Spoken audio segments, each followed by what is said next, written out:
ओम शांति।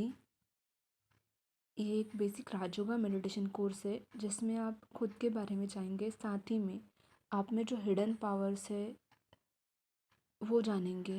आपके जो divine virtues है, जो दैवी गुण हमारे अंदर होते हैं वो हमें पता चलते हैं। सुप्रीम गॉड कौन है उसके बारे में पता चलता है। हाउ वर्ल्ड साइकिल मूव्स ये पता चलेगा। एंड देन जैसे कि हम जानते हैं कि अभी कलयुग चल रहा है, तो what will be the next thing, वो सब यहाँ पे हमें 7 डे के कोर्स में बताया जाता है। तो यहाँ का सबसे पहला लेसन है कि जहाँ पे हमें मैं और मेरा का डिफरेंस क्लियर कराया जाता है।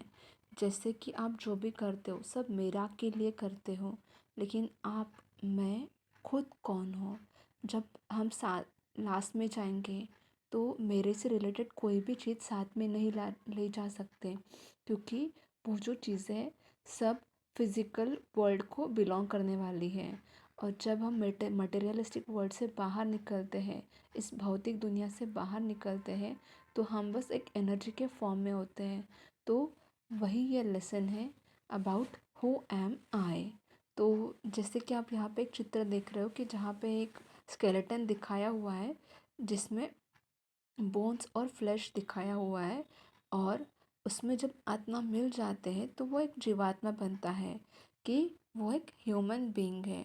तो वो जो ह्यूमन बीइंग है माना ही क्या, ह्यूमस से बना हुआ शरीर है, और उसके अंदर बीइंग माना वो एनर्जी है जिसे हम आत्मा कहते हैं। अगर हम रिवर्स रिएक्शन देखेंगे कि जिसमें से उस जीवात्मा से अगर आत्मा निकल जाती है तो वो हड्डी और मांस का ढांचा बनेगा, और उस शरीर से बाँस आना शुरू हो जाएंगी, क्योंकि उस एनर्जी में वो ताकत होती है कि बैक्टीरियल डिग्रेडेशन हमारे शरीर का होने नहीं देती है। लेकिन जैसे वो एनर्जी हमारे शरीर से निकल जाती है तो हमारे बॉडी का बैक्टीरियल डिग्रेडेशन भी शुरू हो जाता है। तो उसी की वजह से ज़्यादा टाइम वो शरीर रखोगे जिसमें आत्मा नहीं है तो उसमें से बाँस आना शुरू हो जाएगी, और फिर हम कहते हैं कि उड़ती उसकी अर्थी उठानी है अभी। तो इम्पोर्टेंस जिस चीज़ का था वो था आत्मा का, माना एनर्जी का। तो क्या होती है एनर्जी, जिससे कि हम आत्मा को इंग्लिश में कहते हैं सोल। सोल माना ही क्या, सोर्स ऑफ यूनिक लाइट। तो यूनिक लाइट मतलब ही क्या है कि हर यहाँ पे जितने भी सोल्स है, नियर अबाउट 900 करोड़ या 1000 करोड़ सोल्स होंगे। तो हर एक की सोल एक यूनिक है, क्योंकि हर एक सोल यहाँ पे पार्ट प्ले कर रही है, और हर एक सोल का, हर एक एनर्जी का यहाँ पे एक यूनिक रोल दिया गया है। तो सोल को डिफ्रेंशिएट कैसे करेंगे, जिससे कोई आइडेंटिकल ट्विंस भी होते हैं तो उनके शरीर तो दोनों सेम ही होते हैं, लेकिन फिर भी उनके मन, बुद्धि और संस्कार अलग अलग होते हैं।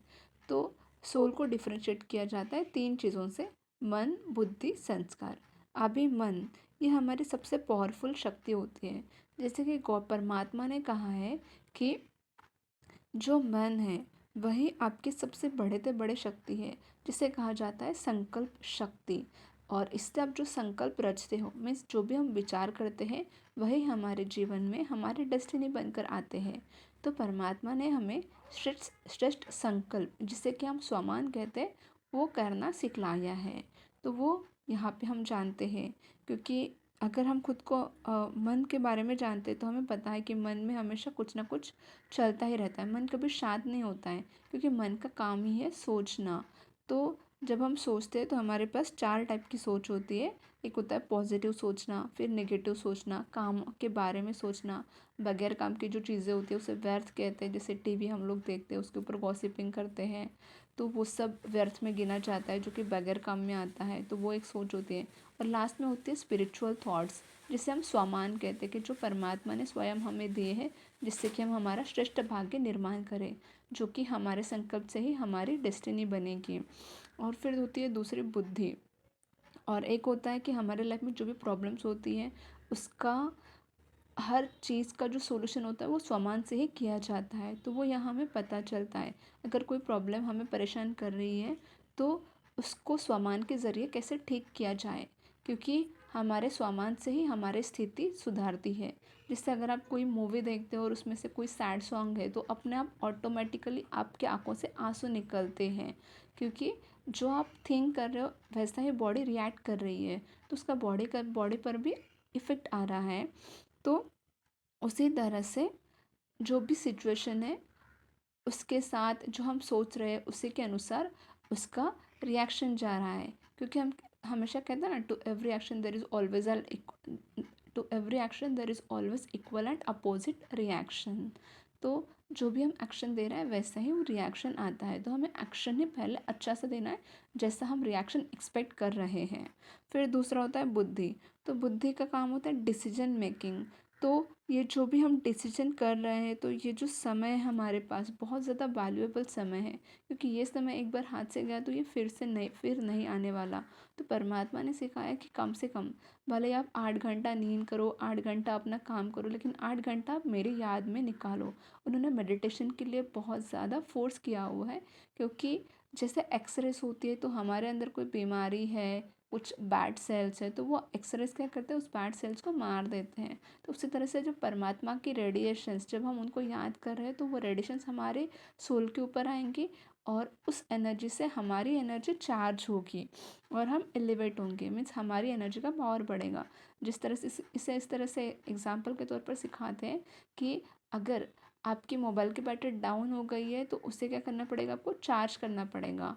तो चार्ज करने के लिए उसका कनेक्शन जो है आपको इलेक्ट्रिसिटी के थ्रू उसको चार्ज करना पड़ेगा। तो उसी तरह से जब हम परमात्मा के साथ मेडिटेशन करते हैं या फिर उनको याद करते हैं तो उस याद से याद बनती है।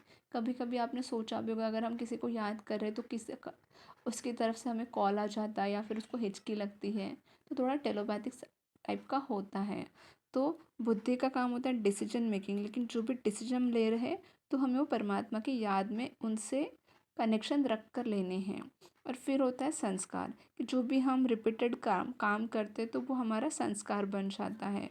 तो जो भी आप रिपीट करते जा रहे हो चीज़ें, वही आपका संस्कार बन रहा है। तो ये संस्कारों के भी कुछ टाइप्स हैं कि अगर जैसे कि होता है, अगर कोई पिछले जन्म के संस्कार कैरी करता है, किसी कोई जो घर में रह रहा है उस घर के संस्कार है, कोई इंडिया में रहता है तो उसको इंडियन संस्कार है, कोई विदेश में रहता है तो उसको विदेशी संस्कार है।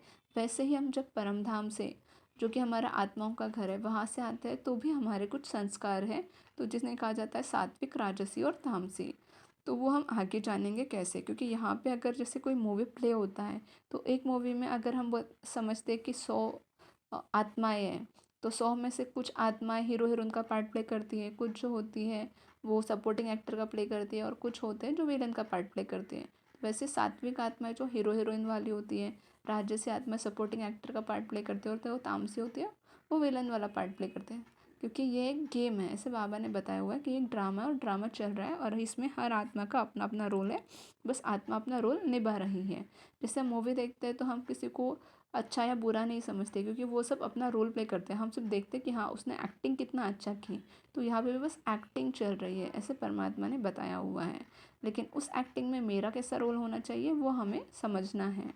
और अगर मेरे पास कोई सिचुएशन है तो उसमें से मुझे बाहर कैसे आना है, वो इस लेसन से हमें पता चलता है। तो अभी ये सोल जो होती है वो कहाँ पे रहती है, तो जैसे गाड़ी होती है तो गाड़ी में ड्राइवर का रहने का निश्चित स्थान होता है। जैसे कांच है, कांच की खिड़कियों के थ्रू से दिखेगा तो वो प्रॉपरली गाड़ी चला पाएगा, क्योंकि गाड़ी के जो खिड़की है उसी के पास से वो ड्राइवर अच्छे से काम कर पाएगा, गाड़ी के ऊपर पूरा कंट्रोल कर पाएगा। तो जैसे अलग अलग धर्म ग्रंथों में दिया हुआ है कि जो आत्मा होती है नाभि में रहती है, हृदय में रहती है, लेकिन जब परमात्मा ने आया तो परमात्मा ने कहा कि गाड़ी के बैक सीट में अगर ड्राइवर को बिठा दिया जाए तो क्या गाड़ी चला पाएगा, नहीं चला पाएगा, एक्सीडेंट हो जाएगा। तो इसीलिए उन्होंने बोला है कि आत्मा जो होती है वो आपके प्रकृति मध्य में रहती है। जैसे कि ये भाई यहाँ पे दिखा रहा है कि जो दो भुजाओं के बीच में जो भ्रुकुटी मध्य है वहाँ पे हमारी आत्मा विराजमान रहती है। इसलिए जब हम मेडिटेशन वगैरह करते हैं या फिर ओम के ध्वनि उच्चारते हैं तो हमें यहाँ पे एक स्पेशल फीलिंग आती है किन्हीं किन्हीं को। अच्छा, इसके आगे हम जानेंगे कि हम लोग कहाँ से आते हैं, मीन्स परमधाम क्या है और परमात्मा के साथ हमारा रिश्ता क्या है। अच्छा, ओम शांति।